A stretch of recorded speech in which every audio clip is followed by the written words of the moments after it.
Mining over trader Imran खानाक अटक झाल्या उपरांत मायनिंग स्कॅमाची चौकशी करपी SIT राजकारण्यांचो रोल उत्सूंक लागला. इम्रान खान खंयच्या राजकारण्या खातीर प्रॉक्सी म्हूण वावुरतालो ताचो सोद चल्ला.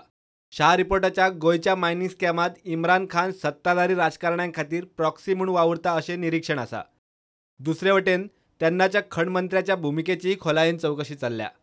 SITची सुत्रां सांगतात ते प्रमाण SIT कडेन तेन्नाच्या खण मंत्र्यान नोटींग बरयल्ली फायल चवकशी यंत्रणे कडेन आसा. ही लीज कुरपे सांगेची.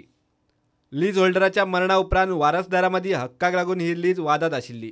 वाद चालू आसतनाच एका वारसदारान इम्रान खानाक पॉवर ऑफ अटर्नी दिली आनी तेन्नाच्या खण मंत्र्याच्या नोटिंगा उपरांत खंय ही ट्रान्स्फर अप्रूव्ह जाल्ली. त्या उपरांत इम्रान खानान 8 लाख टना वयर म्हळ्यार सुमार 300 कोटीचे मीन काडले. SITच्या म्हायती प्रमाण इम्रान खान खंय दरेक बेकायदेशीर मॅट्रिक टन मिनाचेर रुलींग पार्टीच्या राजकारण्यांक कमिशन दितालो. इतले मजगतीं इम्रान खानाच्या जामीन अर्जाचेर ब्रेस्तारा सुनावणी जाली. कोर्ट शुक्रारा निकाल दितले. प्रुडंटा खातीर सिनियर रिपोर्टर मुकेश कुमार.